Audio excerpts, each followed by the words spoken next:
ইতিমধ্যে আমাদের সঙ্গে টেলিফোন লাইনে রয়েছেন সিপিএম নেতা এবং আইনজীবী সায়ন ব্যানার্জি। সায়ন, আপনাকে স্বাগত জানাবো আজ তাক বাংলায়। অভিষেক ব্যানার্জি বিদেশ যেতে চাইছেন চোখের চিকিৎসার জন্য। আইনের দৃষ্টিভঙ্গিতে এই বিষয়টাকে ঠিক কিভাবে দেখা হতে পারে? এইভাবে কেউ যদি কোনো মামলা চলাকালীন বাইরে যেতে চায়, তার কি পালিয়ে যাওয়ার কোনো সম্ভাবনা থাকে? দেখুন, এই প্রশ্ন তো সচরাচর ওঠে না কোনো রাজনীতিবিদের ক্ষেত্রে, কিন্তু এটা তো বাস্তব যে আমাদের দেশে একজন ব্যবসায়ী যতবার বিদেশ ভ্রমণ করেন বা বিদেশে যান, তার চাইতে বেশি অভিষেক ব্যানার্জিকে যেতে হয় বা উনি যান। সেটা কেন যান সেটা উনি বলতে পারবেন। এখন প্রশ্ন হচ্ছে যে ওনার ক্ষেত্রে অনেকগুলো মামলা চলছে। কয়েকটা মামলাতে উনি সাক্ষী, কিছু মামলাতে ডেকে ওনাকে জিজ্ঞাসাবাদ করা হচ্ছে, কয়েকটা মামলাতে উনি অভিযুক্ত বটে, সিআইডি তদন্ত করছে। ফলে এইরকম অবস্থায় একটা অ্যাপ্রিহেনশন তো থাকে যে উনি পালিয়ে যাবেন, এরকম একটা ব্যাপার থাকে। এবং বহুদিন ধরে এই আলোচনা তো চলছে বা শোনাও যায় যে বিপুল অংশের কালো টাকা বিদেশে পাচার হয়েছে এবং সেটারও একটা লিঙ্ক থাকতে পারে। আদালত সব খতিয়ে দেখে অবশ্যই ব্যবস্থা গ্রহণ করবে, কিন্তু এই রাজ্য থেকে যে কালো টাকা বিদেশে পাচার হয়েছে তার বিচার করতে হবে। আদি অনন্ত কাল ধরে এই বিচার কখনো করে থাকতে পারে না। আচ্ছা সায়ন, এরকম কি হতে পারে যে আপনি বলছিলেন যে কালো টাকা বিদেশে পাচারের কথা, আপনি বলছিলেন যে এমন অভিযোগ অভিষেক ব্যানার্জির বিরুদ্ধে রয়েছে, তাহলে এই যে তার বিদেশ যাওয়া, এই বিদেশ যাওয়ার ক্ষেত্রে কি অন্য কি কোনো সেটিং হতে পারে? কারণ এমন কিন্তু একটা আভাস একটু আগে কলতান দাশগুপ্তও দিচ্ছিলেন যে হতেও পারে তিনি হয়তো সেখানে গিয়ে আসলে তিনি সেটিং করতে যাচ্ছেন। হতেই পারে, আবার এমনও হতে পারে উনি আমাদের দেশে এমন অনেক শিল্পপতিদেরকে আমরা দেখেছি, নীরব মোদীকে আমরা দেখেছি, মেহুল চোকসিকে আমরা দেখেছি, বিজয় মালিয়াকে দেখেছি যে প্রচুর টাকার দুর্নীতি করে বিদেশে চলে গেছে আর তারা ফেরেনি। এখন উনি অত্যন্ত প্রভাবশালী একজন ব্যক্তি, বিজেপির হাতে থাকা ইডি সিবিআইও ম্যানেজ হয়েছে, এখনো যে হচ্ছে না তারও কোনো প্রমাণ নেই। এখন সব মিলিয়ে বিষয়টা তো জটিল এবং বিষয়টা তো সন্দেহের অতীত নয়, সেটা তো একদম পরিষ্কারভাবেই বোঝা যাচ্ছে। এক্ষেত্রে যদি অনুমতি দেওয়া হয়, সেক্ষেত্রে তিনি যে দেশে যাচ্ছেন সেই দেশের সরকারের সঙ্গেও কি ভারত সরকারের পক্ষ থেকে যোগাযোগ করা হবে? আইন কি বলছে, আইনে কি আছে? যদি আমাদের এক্সট্রাডিশন ট্রিটি না থাকে তাহলে যে যোগাযোগই করা হোক সেই যোগাযোগের কোনো বাস্তবতা থাকবে না। বেশ, ধন্যবাদ স্যার। আমাদের সঙ্গে ছিলেন আইনজীবী সায়ন ব্যানার্জি। আমরা কথা বলছিলাম, মানুষ রয়েছে আমাদের সঙ্গে। মানুষ, তুমি এর আগে বলছিলে যে ঠিক কোন কোন কেস এই মুহূর্তে রয়েছে, যদি একটু বাকিগুলো যদি একটু তুলে ধরো মানুষ। যেটা আমি বলছিলাম যে একটা বিধাননগর সাইবার পিএস এর মামলা রয়েছে, একটা রয়েছে সিআইডির মামলা যেটা বিধানসভায় বিরোধী দলনেতা নিযুক্ত করার, পাশাপাশি আরেকটি মামলা যেখানে তার সম্পত্তিতে বেআইনি অংশ রয়েছে এরকম একটা দাবি করা হয়েছে। সেই সেই বিষয়েও অভিষেক বন্দ্যোপাধ্যায় তিনি কলকাতা হাইকোর্টে আবেদন জানিয়েছেন, যেখানে পুরসভার কাছে জানতে চাওয়া হয়েছে আদালতের পক্ষ থেকে যে অভিষেক বন্দ্যোপাধ্যায়ের কোন সম্পত্তিতে কোন অংশ বেআইনি রয়েছে তা পুরসভার পক্ষ থেকে জানানো হোক এবং কেন তা বেআইনি অংশ সেই বিষয়েও আদালতে পুরসভা হলফনামা দিয়ে জানাবে। সেই মামলাও জুলাই মাসে সম্ভবত সেই মামলাও শুনানি হবে জুলাই মাসের প্রথম সপ্তাহ নাগাদ।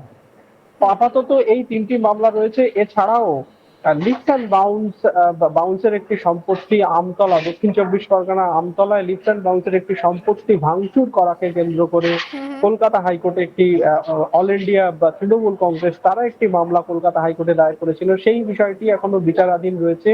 সেই বিষয়ে অভিষেক বন্দ্যোপাধ্যায় সরাসরি যুক্ত না থাকলেও যেহেতু লিফট অ্যান্ড বাউন্স অভিষেক বন্দ্যোপাধ্যায়েরই কোম্পানি, ফলে সেই মামলার সঙ্গেও তিনি পরোক্ষভাবে যুক্ত রয়েছেন।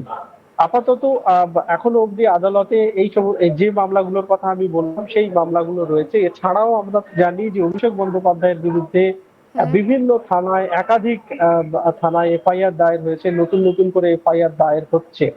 ফলে সব মিলিয়ে তিনি আপাতত কলকাতা হাইকোর্টের কাছে তার চোখের চিকিৎসার জন্য আদালতের যে বিধিনিষেধ রয়েছে সেই বিধিনিষেধ শিথিল করার, রিল্যাক্সেশন দেওয়ার আর্জি জানিয়ে আদালতের কাছে আবেদন করেছেন। আপাতত সামনের সপ্তাহে, আগামী সপ্তাহে এই বিষয়ে শুনানি হতে পারে বলে আমরা আদালত সূত্রে জানতে পারছি। একেবারেই মানুষ মানুষ আরো একটা বিষয় একটু বলো যে যদি এরকম ধরনের ক্ষেত্রে আদালতের পক্ষ থেকেও কি নির্দেশ দেওয়া হতে পারে? ধরো কোনো একজন যার বিরুদ্ধে এত অভিযোগ রয়েছে তার চিকিৎসা সংক্রান্ত ক্ষেত্রে, সেক্ষেত্রে বিদেশে না গিয়েও দেশে তার জন্য সব থেকে সেরা যাতে ট্রিটমেন্টের ব্যবস্থা করা যায়, এমন কোনো নির্দেশ কি দেওয়া হয় আদালতের পক্ষ থেকে? একদমই একদমই সেরকম নির্দেশ হতেই পারে, আদালতের পক্ষ থেকে সেরকম নির্দেশ দেওয়া হতেই পারে।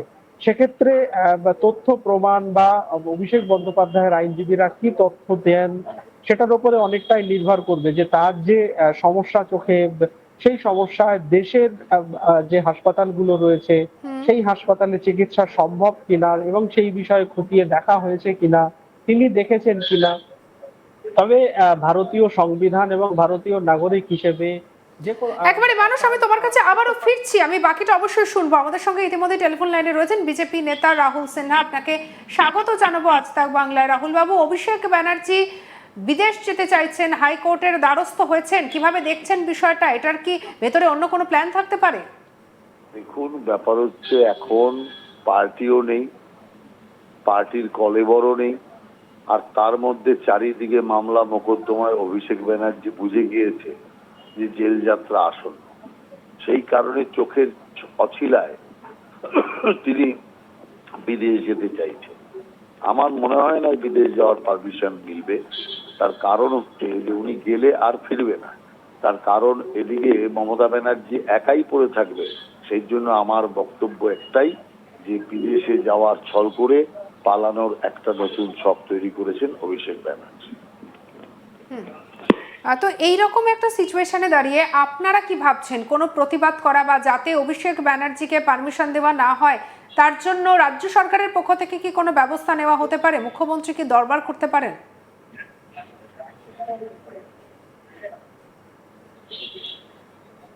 আমাদের সঙ্গে যোগাযোগ বিচ্ছিন্ন হয়ে গেছে। আমাদের সঙ্গে ছিলেন বিজেপি নেতা রাহুল সিনহা। মানুষ রয়েছে আমাদের সঙ্গে। মানুষ, তুমি যেমনটাই তুলে ধরছিলে পুরো বিষয়টাকে, যে যদি ভারতবর্ষে যদি চিকিৎসার ব্যবস্থা করতে হয়, কারণ আমরা জানি যে ভারতবর্ষে কিন্তু অনেক বড় বড় ডাক্তাররা রয়েছেন, সেক্ষেত্রে আদালতের কি এরকম কোনো নির্দেশ থাকতে পারে? দেখো, আমি একটু আগেই বলছিলাম যে পুরোটাই নির্ভর করছে যে তার আইনজীবীরা কি ধরনের তথ্য প্রমাণ আদালতের কাছে দিচ্ছে। আদালতের পক্ষ থেকে বা অপর পক্ষ থেকে প্রশ্ন তোলা হতেই পারে যে কেন তিনি দেশে তো ভারতবর্ষে একাধিক ভালো হাসপাতাল রয়েছে, সেখানে তিনি কেন চিকিৎসা করাচ্ছেন না, বা সেখানে চিকিৎসা না করিয়ে কেন তিনি বিদেশ যেতে চাইছেন, এই প্রশ্ন বিরোধী পক্ষ থেকে তোলা হতেই পারে। কিন্তু এক্ষেত্রে অভিষেক বন্দ্যোপাধ্যায়ের আইনজীবীরা কি তথ্য প্রমাণ বা কি যুক্তি উত্থাপন করেন সেদিকে আমাদের নজর থাকবে। তবে ভারতীয় সংবিধান এবং ভারতীয় নাগরিক হিসেবে প্রত্যেকেরই অধিকার রয়েছে, স্বাধীনতা রয়েছে, তিনি দেশের যে কোনো জায়গায় তার তিনি যাতে উৎকৃষ্ট মানের চিকিৎসা পেতে পারেন, সেই সুবিধে ভারতের যে ভারত ভারত সরকার সেই সুবিধে যে কোনো নাগরিককে সেখান থেকে